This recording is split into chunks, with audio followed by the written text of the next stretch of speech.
Dear viewers, যেমনটা আপনারা already জানেন এবং এর আগেও একটি ভিডিওতে বলেছিলাম যে সংসদে সবথেকে গুরুত্বপূর্ণ এবং কার্যকরী যে প্রক্রিয়াটি সেটি হচ্ছে কোশ্চেন আওয়ার। সংসদে অনেকগুলি প্রক্রিয়া থাকে যে প্রক্রিয়ার মাধ্যমে সরকারের কাছ থেকে সরকারের যে সমস্ত কার্যক্রম তা দাবিও করা যায় আবার জানাও যায়। কোশ্চেন আওয়ারে রেজড হওয়া কোশ্চেনগুলির সলিউশন সরকার কিভাবে করতে চাইবে তা সরকারকে কিছু কোশ্চেনের উত্তর ওরালি ডিসকাশন অনুযায়ী দিতে হয়, আর কিছু কোশ্চেনের উত্তর থ্রু রিটেন অ্যান্সার হিসাবে দিতে হয়। শিক্ষকদের এই টেট ম্যাটারটি এখনো পর্যন্ত যা খবর পাওয়া যাচ্ছে তাতে কোশ্চেন আওয়ারে রেজ না হলেও যে প্রক্রিয়ার মধ্য দিয়ে ইস্যুটাকে রেজড করা হয়েছে তার মধ্যে সবথেকে কার্যকরী যে প্রক্রিয়াটি সেটি হচ্ছে রুল 377-এর আন্ডারে করা প্রশ্ন। তবে হ্যাঁ, জিরো আওয়ারে তোলা প্রশ্ন যে কোনো ইম্প্যাক্ট ফেলতে পারেনি তা কিন্তু বলা যায় না, কারণ জিরো আওয়ারে তোলা প্রশ্ন তা কিন্তু লাইভ ব্রডকাস্ট হয়, ফলে জনগণের উপর একটা প্রভাব ফেলে, আর যা কিনা সাংসদদের একটা চরম সিদ্ধান্ত নেওয়ার মুখোমুখি দাঁড় করিয়ে দেয়। এখন দেখা যাক এই যে স্পেশাল রুল 377-এর আন্ডারে আনা যে সমস্ত কোশ্চেনগুলি টেট সংক্রান্ত করা হয়েছে তা কে কে করেছেন এবং তার স্ট্যাটাসটাই বা কী। অনেক সাংসদ এই রুল 377-এর আন্ডারে কিন্তু প্রশ্ন তুলেছেন, টেট ম্যাটারটার একটি সুষ্ঠু সমাধান চেয়েছেন।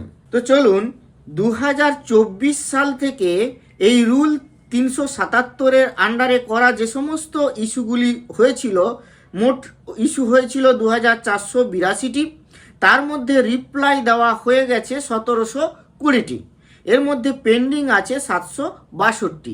এর মধ্যেই শিক্ষকদের এই টেট ম্যাটারটি কিন্তু অনেক সাংসদই করেছেন, তা আমরা আজকে দেখে নেব এবং তার কি রিপ্লাই হয়েছে কিনা। দেখুন, সিরিয়াল নম্বর 206-207-এ দুজন সাংসদ করেছেন, শ্রী পুত্তা মহেশ কুমার, শ্রী উৎকর্ষ ভার্মা মাধুর। ইনারা সবাই এই টেট সংক্রান্ত যে ইস্যু তার প্রশ্ন করেছেন। এখানেই লেখা আছে regarding need to address the problems of in service teachers. তো এটি মিনিস্ট্রি অফ এডুকেশনকে করা হয়েছে। এটি কিন্তু খুব গুরুত্বপূর্ণ যে কোন মিনিস্ট্রিকে করা হয়েছে, কারণ দেখছি যা দুটো করে মিনিস্ট্রিকে কোনো সাংসদ কিন্তু 377-এর আন্ডারে স্পেশাল মেনশন করেছেন।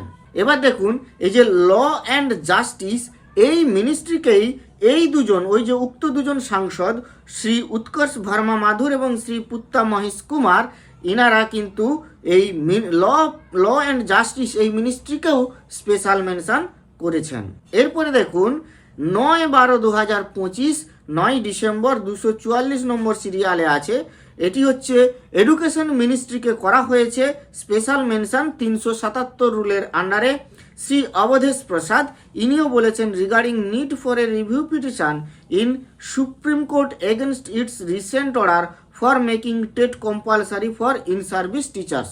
এখানে উল্লেখযোগ্য যে বিভিন্ন স্টেট সুপ্রিম কোর্টে রিভিউ পিটিশন করলেও ইউনিয়ন অফ ইন্ডিয়ার তরফ থেকে এডুকেশন মিনিস্ট্রি কোনো রিভিউ পিটিশন দাখিল করেনি, ফলে এই সংক্রান্ত একটি আর্জি চাওয়া হয়েছে এই রুল 377-এর আন্ডারে। এবারে আসুন, ওই 9 ডিসেম্বর ইনি ওই মিনিস্ট্রি হচ্ছে ল অ্যান্ড জাস্টিস এই মিনিস্ট্রিকে ওই একই বক্তব্যে একটি স্পেশাল মেনশন করেছেন। 360 নম্বর সিরিয়ালে 3রা ডিসেম্বর এডুকেশন মিনিস্ট্রিকে শ্রী পবন পাটিল, তিনি স্পেশাল মেনশন যেটি করেছেন সেটি হচ্ছে regarding promotion opportunities for in service teachers due to implementation of mandatory TET requirement.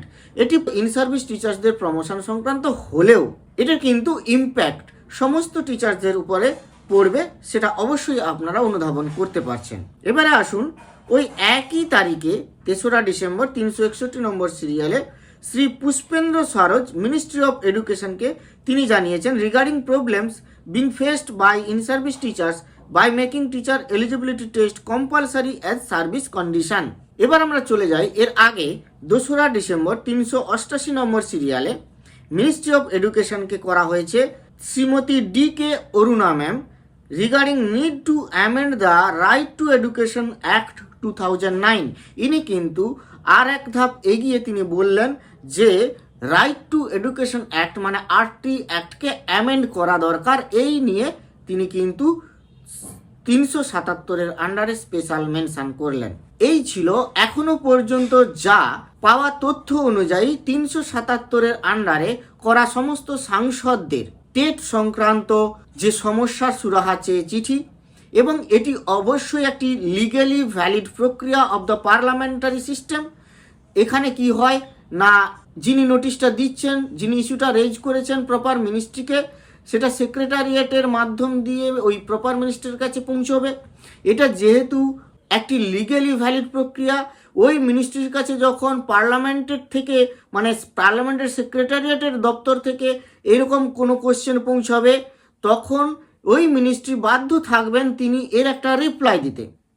সেই রিপ্লাই আসবে আবার সেক্রেটারিয়েটের কাছে, পার্লামেন্টের যে সেক্রেটারিয়েট যে সিস্টেম আছে সেখান থেকে আবার সেই উত্তরটাকে পৌঁছে দেওয়া হবে করসপন্ডিং যে সাংসদ এমপি যিনি এই কোয়েশ্চেন রেজ করেছিলেন তার কাছে। তো এর উত্তরও কি পাওয়া যায় সেটাই দেখার। যেহেতু এটা একটা পেন্ডিং ম্যাটার, তাই এখনও অপেক্ষা করতে হবে। তবে অবভিয়াসলি এর কিন্তু রিপ্লাই আসবেই আসবে এবং খুব শীঘ্রই আসবে। আপনারা যা ফাংশনারিজের যে রেকর্ডটা দেখছেন, যে রিপ্লাইয়ের রেকর্ডটা দেখছেন, এটা কিন্তু খুব একটা খারাপ নয়। এতগুলো করা কোশ্চেনের মধ্য থেকে যে পরিমাণ রিপ্লাই দেওয়া হচ্ছে, সেখানে আশাই করা যায় যে এই টেট ম্যাটার নিয়ে যে রিপ্লাইটা খুব শীঘ্রই আসতে চলেছে। তো আজ এই পর্যন্ত। ভালো থাকবেন, সুস্থ থাকবেন, ধন্যবাদ।